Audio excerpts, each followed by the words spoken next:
Joining us now is Bruce Fein. He's a constitutional lawyer, going to help us break all of this down. An extraordinary day, to say the least.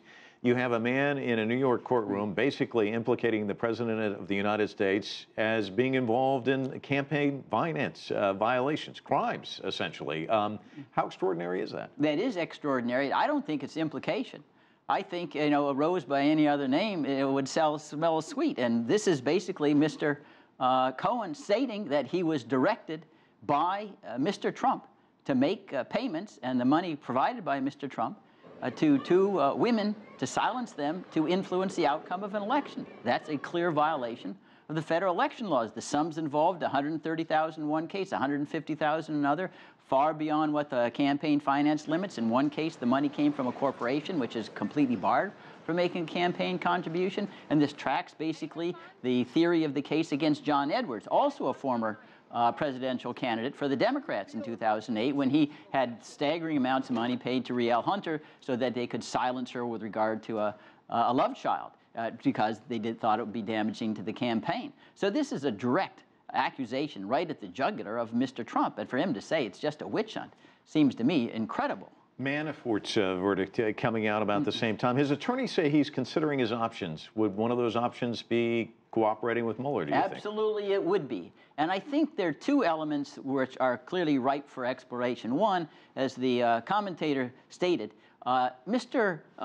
Manafort was attending the June 2016 meeting with the Russians, with Donald Jr. and with Jared Kushner, in which its stated purpose, according to Donald Jr., was to receive dirt on Hillary Clinton from a foreign government, namely Russia. And that is a clear violation of law. Anything of value that a foreign government provides to a candidate or someone else to influence the outcome of election is a crime.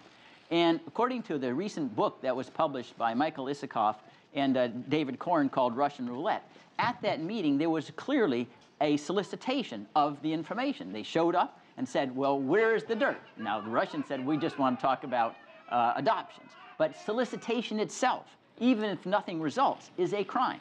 And Mr. Manafort being in that meeting, and it could be as part of this negotiations with Mr. Mueller to reduce the severity of the sentence that he receives, he could say, I'm going to cooperate now, and I'll tell you exactly what happened in that particular meeting. And he also, Mr. Manafort, would probably know whether Mr. Trump, the president, knew about the meeting and what he learned about it afterwards. Now, Trump himself says this has nothing to do with Russian collusion, and these cases are bank fraud cases. I mean, they're fraud cases. However, Manafort does have ties with people in Russia. He does have links. He did reach out and say, I want to make whole. I mean, this is all well documented. Well, it is. But I also think that we need to go up to maybe the 50,000 feet level, and putting aside the details that lawyers can argue what's collusion or not, at least the atmospheric says, wait a minute, Mr. Trump, you're going to clean the swamp. We've had your national security advisor plead guilty. Now we have your campaign manager being found guilty of 8 counts. Your personal attorney for long years is guilty. Whatever, whether you call it collusion or not, there's something wrong when your inner circle is all ending up in prison. And I think the public that doesn't look around the details in the weeds, what lawyers call, I don't think that's really going to matter. So when Mr. Trump stands up and said it has nothing about collusion, the ordinary person is going to be, but he committed serious crimes. And they're going to think that's a serious flaw in his judgment. You're old enough to remember Watergate. You also played a role in the Clinton impeachment proceedings. Talk to me about whether or not Congress should be involved. Should there be hearings? What do you expect from the House and the Senate on this? Well, if it was really done the right way, which was, I think, the Watergate-Nixon way, the House of Representatives would already be having the hearings so that the public can see the information, calling the witnesses that Mueller is calling in secret in grand juries, and determining whether or not, whether it technically is a crime or not. We have an untrustworthy president who so flouts the rule of law that somebody's calling to challenge what you're saying. That so flouts the rule of law that he's not worthy to remain in the White House.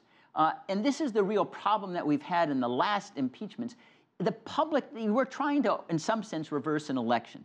And so the public needs to be brought in and make their own evaluation of the criminality and the credibility of the witnesses. And Watergate, we could all see John Dean, and we could see John Mitchell and Ehrlichman and Alderman and everyone. And that's why I think the system worked. In the Clinton case, where they had no hearings at all, they just read the salacious report of Ken Starr, and the American people really didn't know what to judge because they didn't see real faces. So if we have a responsible Congress, they need to hold the hearings themselves. It's not a responsibility that Mr. Mueller or people who sit on a jury should have. It's a responsibility of the entire United States citizenry and the House of Representatives to put all the information out in the public domain. Is this someone who we want to continue in the White House? Well, Bruce, we'll leave it there because I suspect somebody else is calling to try and interview you on this very subject. Thanks so much for coming in. Appreciate it. Thank you. Thank you.